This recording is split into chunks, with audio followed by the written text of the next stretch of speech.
Otro tema importante es el de la registración de la sentencia. El artículo 39 establece que debe ser inscrita en el registro de estado civil y capacidad de las personas y que se debe dejar constancia en el acta de nacimiento. Los actos producen efectos contra terceros a partir de la fecha de inscripción, excepto el artículo 45 que mencionamos más arriba, sobre el que luego vamos a volver. Desaparecidas las restricciones, se procede a la inmediata cancelación registral. Esta exigencia se dirige a hacer conocer a los terceros la nueva situación de la persona en relación a su capacidad. Esto permite resguardar la seguridad del tráfico negocial.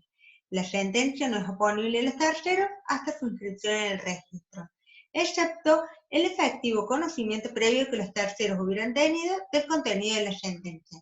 En este caso, la sentencia es oponible desde el momento en que tomaron conocimiento. Esto es así porque, según la doctrina, esta referencia a los terceros es para aquellos de buena fe que ignoraban la existencia de la sentencia judicial, pero los terceros que la conocían no pueden ampararse en la falta de inscripción. Vamos a ver ahora el tema de la revisión de la sentencia. Ahí está. Revisión de la sentencia. Se ha plasmado en el artículo 40 esta exigencia que dice que la revisión de la sentencia declarativa puede tener lugar en cualquier momento a instancias del interesado. En el supuesto previsto en el artículo 32, la sentencia debe ser revisada por el juez en un plazo no superior a 3 años, sobre la base de nuevos dictámenes interdisciplinarios y mediando audiencia personal con el interesado. Esta norma es un derecho de la persona protegida y es un deber impuesto al juez, y deriva de los estándares de derechos humanos en la materia que establecen que la persona tiene derecho a que su situación no sea considerada inmodificable. También está relacionada con su derecho a acceder a la justicia, porque debe permitirse la consideración de los cambios de circunstancias que pudieran acontecer en la salud y en la integralidad de la persona. Debe permitirse invocar hechos sobrevinientes ocurridos con posterioridad a la sentencia limitativa y la eventual modificación de las restricciones impuestas. Por eso es que el ordenamiento le otorga la facultad de solicitar la revisión de la sentencia en cualquier momento. Correlativamente, se impone al juez la obligación de revisar la sentencia de oficio, en un plazo no mayor al de 3 años, con independencia de la existencia de cambios. En este último caso, se requiere obligatoriamente un nuevo examen interdisciplinario y una nueva audiencia personal con el interesado. Todo esto es reforzado con la ley, con la colocación del Ministerio Público como garante del cumplimiento de la revisión de la sentencia. Bueno, cerrado este tema de la sentencia, vamos a ver qué son los apoyos que el juez establece en la sentencia. Los apoyos están regulados en el artículo 43, y es cualquier medida, ya sea judicial o extrajudicial, que facilite a la persona con discapacidad la toma de decisiones para dirigir su persona, administrar sus bienes y celebrar actos jurídicos en general, brindándole las herramientas para que se posicione en igualdad de condiciones que los demás. Recordemos que el modelo social, como dijimos al principio, viene a cambiar el modelo que regía en Vélez, que sustituye la voluntad por el sistema de acompañamiento en la toma de decisiones. Bueno, estos apoyos son las personas que le van a brindar a la persona interesada las herramientas para que pueda hacer efectiva su voluntad, posicionándose en igualdad de condiciones que los demás. Su función es promover la autonomía, favorecer las decisiones que responden a las preferencias de la persona protegida, facilitar la comunicación, la comprensión, la manifestación de su voluntad para el ejercicio de sus derechos. Es un derecho del interesado elegir y proponer al juez la designación de uno o más personas de su confianza para que le presten apoyo. No necesariamente debe ser un familiar, puede ser un amigo, un vecino, incluso puede ser un apoyo institucional como un club o una fundación. La designación del apoyo debe realizarse en base a las necesidades, a los vínculos de confianza y a las posibilidades concretas de la persona. Si no cuenta con ninguna persona de confianza, el juez puede brindarle opciones para garantizar el derecho a acceder al apoyo. La idea del apoyo es que la persona pueda colocarse en paridad de condiciones con el resto para el ejercicio de sus derechos. Pero correlativamente, estas medidas deben tener salvaguardias es decir, deben ser controladas en su razonabilidad y en su efectividad para evitar abusos. Es decir, se deben respetar los derechos, la voluntad y las preferencias de la persona, deben ser proporcionales a las circunstancias personales del interesado y a sus necesidades de complementación, se debe resguardar el margen de autonomía residual y se debe afectar su autonomía personal lo menos posible. Además, no pueden enmarcarse en un escenario de conflicto de intereses, no pueden responder a influencias indebidas, deben ser revisadas periódicamente y deben ser aplicadas en el plazo más corto posible.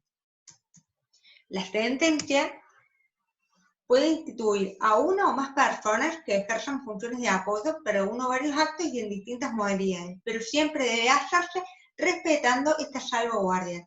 ¿Para qué? Para tratar siempre de potenciar la capacidad residual de la persona. Entonces, el juez puede designar en distintas modalidades. Puede designar apoyos conjuntos cuando hay dos o más personas que actúan, ya sea de manera concurrente o con funciones diferenciadas. Puede haber apoyos principales y subsidiarios, que es cuando hay una persona que cumple el rol y otra u otras le suplen en función de apoyo principal, cuando por distintas razones no puede ejercer el rol. A su vez, se pueden designar apoyos complementarios, que es cuando las personas designadas deben realizar los actos junto con la manifestación expresa de la voluntad de la persona de capacidad de ser restringida. Por ejemplo, cuando se exige la firma de ambas para vender una casa. A su vez, es necesario, como dijimos hace un ratito, que el juez evalúe los alcances de la designación y resguarde a la persona de los posibles conflictos de intereses e influencia indebida. Y finalmente, la resolución debe establecer la condición y la calidad de las medidas y, si es necesario, debe ser inscrita en el registro de estado civil y capacidad de las personas. Este sistema de apoyo reemplaza, en materia de restricción de la capacidad, el antiguo sistema de la curatela, que hoy sigue vigente únicamente para el caso de la declaración de incapacidad, que se basaba en la sustitución de la voluntad por medio de un representante o curador. El nuevo sistema de apoyo es mucho más respetuoso de la voluntad de la persona, ya que, tal como dice el código, debe actuar en base a las preferencias de la persona. La diferencia entre el apoyo y la curatela es que la curatela sustituye la voluntad de la persona cuando se encuentra absolutamente imposibilitada de interactuar con su entorno y de expresar su voluntad de cualquier forma. Solamente en estos casos la sentencia judicial declara que no tiene capacidad. En cambio, el sistema de apoyos consiste en personas que acompañan a la persona con discapacidad que por su discapacidad mental o su adicción grave no puede ejercer por sí alguno de los actos de la vida civil, pero que pueden interactuar y expresar su voluntad por algún medio. La sentencia, en este caso, restringe solamente los actos puntuales y designa el sistema de apoyos para acompañar la toma de decisiones y para promover la autonomía. Vemos en esta institución una nueva recepción del modelo social de derechos humanos y la incorporación de una herramienta mucho más respetuosa de la voluntad de la persona y que es capaz de potenciar la autonomía residual que tiene. A continuación vamos a ver el régimen de los actos posteriores a la inscripción de la sentencia.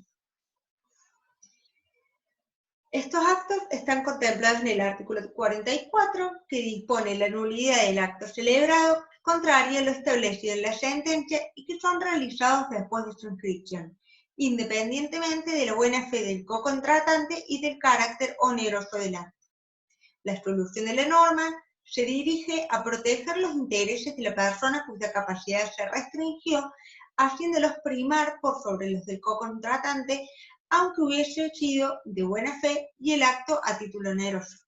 En realidad, hay que tener presente que la inscripción registral de la sentencia funciona como un requisito de publicidad y por eso es un factor excluyente de la buena fe. A eso hay que agregar lo que mencionamos hace unos momentos, que para aquellos terceros que tomaron conocimiento de la sentencia antes de su inscripción registral, la oponibilidad funciona desde ese momento. Es decir, también es inválido el acto celebrado contrariando la...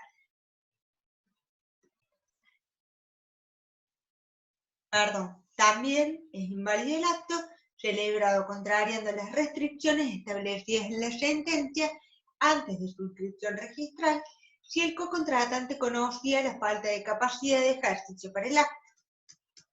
En este caso, la doctrina entiende que se trata de una nulidad de carácter relativo, porque está impuesta en protección del interés de ciertas personas, que en este caso es el interés del que fue declarado incapaz o con la capacidad restringida respecto del acto prohibido en la sentencia.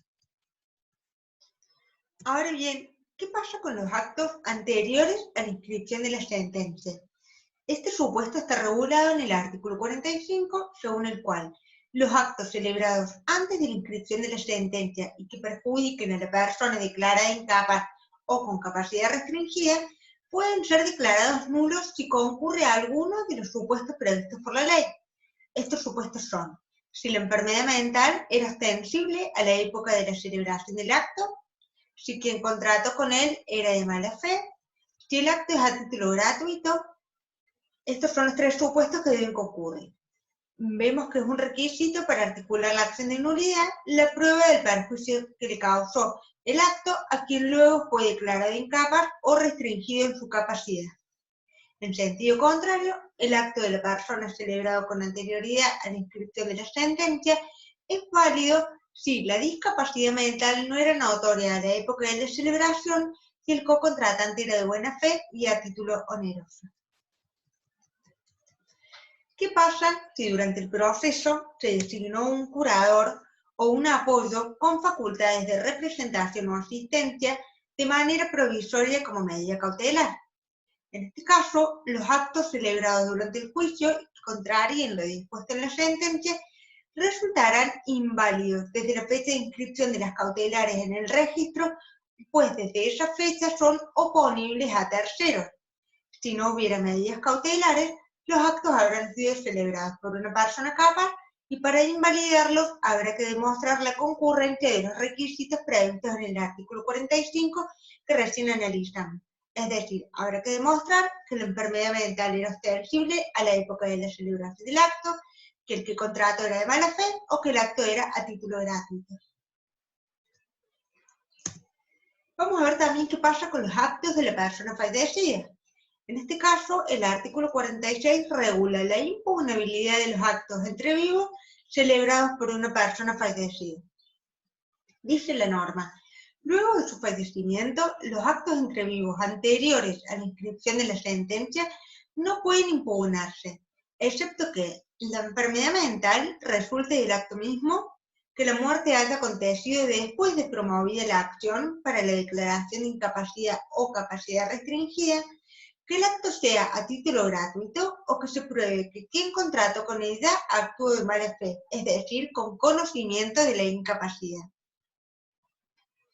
En relación a las disposiciones de última voluntad, tenemos que el testamento otorgado por la persona declarada judicialmente incapaz o restringida en su capacidad es nulo, pero la ley autoriza a otorgarlos en intervalos lúcidos lo suficientemente prolongados como para asegurar que la enfermedad ha cesado por entonces. En este caso, el testamento será válido. En el caso de la persona que otorga testamento antes de que se declare la incapacidad o la restricción de su capacidad, el artículo 2467, inciso C, establece la presunción de validez del acto, salvo que se pruebe la falta de razón de la persona al momento de testar. Y por último, en el caso de la persona que tiene limitaciones de comunicación oral y que no sabe ni leer ni escribir, el artículo 2467, inciso E, faculta a estas personas a otorgar testamentos por escritura pública con intervención de un intérprete. Eso porque si existe la posibilidad de que la persona exprese su voluntad, no hay obstáculos para la validez del acto. Nos queda pendiente el tema del cese de la incapacidad y de las restricciones a la capacidad. El cese de la incapacidad o de las restricciones a la capacidad por sentencia judicial está regulado en el artículo 47 del Código.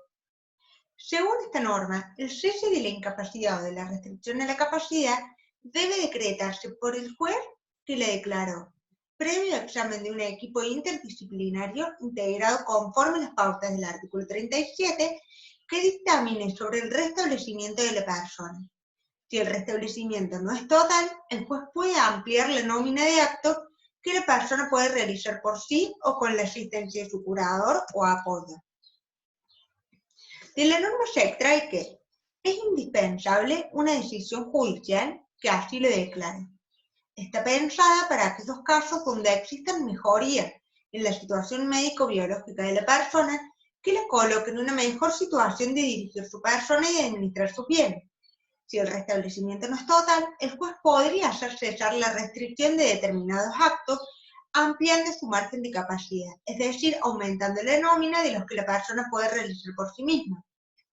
La solicitud de cese puede plantearse en cualquier momento posterior a la sentencia, con el mismo fundamento que la revisión de la sentencia del artículo 40.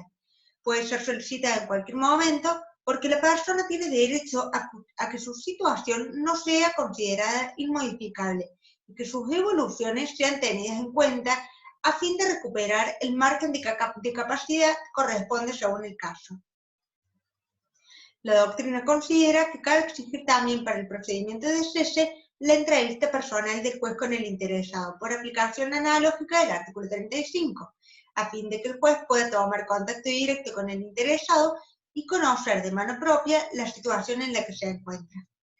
Finalmente, si bien la norma no lo aclara, la doctrina considera que también cabe admitir la posibilidad de transformar la declaración de incapacidad en una declaración de capacidad restringida, regresando a la persona a un estado de capacidad, aunque no en un grado pleno, sino excluyendo aquellos actos que no podría realizar por sí solo según la sentencia. Vamos a ver ahora el último tema, que es el de los inhabilitados. El Código Civil y Comercial ha mantenido en este aspecto únicamente la inhabilitación circunscrita a la causal de la prodigalidad en la gestión de los bienes, pues se entiende que las causales de los incisos 1 y 2 del Código de Vélez quedan comprendidas dentro del artículo 32, que eran los llamados ebrios consuetudinarios, los adictos y los disminuidos en sus facultades. ¿Qué es pródigo? El pródigo es el malgastador, el disipador, el que desperdicia en gastos inútiles y vanos, sin medida. Es la persona mayor de edad que dilapida su patrimonio, exponiendo a su familia a la pérdida de sus bienes. Para poder inhabilitar a una persona por esta causal, es necesaria la concurrencia de los requisitos que surgen del artículo 48. En primer lugar, debe haber prodigalidad en la gestión de los bienes, es decir, que la persona malgaste exponiéndose a la pérdida del patrimonio familiar. En segundo lugar, debe haber personas protegidas, cónyuge, conviviente, hijos menores de edad o mayores con discapacidad. Este requisito es una excepción a la regla general de que las restricciones son en beneficio de la persona, porque en este caso las medidas se toman para proteger al patrimonio familiar. También es un requisito que la acción sea promovida por el cónyuge, conviviente, ascendiente y descendiente. No está prevista la legitimación del propio interesado, aunque la doctrina acepta que se encontraría habilitado para solicitar la restricción direccionada a lograr un sistema de apoyo para la administración y la gestión de su patrimonio. En relación a los efectos de la declaración de prodigalidad, la sentencia no modifica la condición de capaz de la persona, sino que restringe su capacidad en la libre realización de los actos de disposición entre vivos y los que el juez disponga en la sentencia. El juez puede designar un asistente que cumpla la función de apoyo para prestar asistencia a la persona, o cualquier otra medida con función de apoyo que explicite la sentencia. Y en cuanto a las restricciones, pueden ser tanto sobre actos de disposición como limitando ciertas actividades, como concurrir al casino, carreras de caballo, o cualquier actividad que fomente la adicción a efectuar gastos desproporcionados. Bueno, hasta acá llegamos con el tema de las restricciones en materia de capacidad. Espero haber sido de ayuda, espero que la clase haya sido clara, que les haya gustado y servido, y cualquier duda o consulta a disposición de ustedes. Saludos a todos.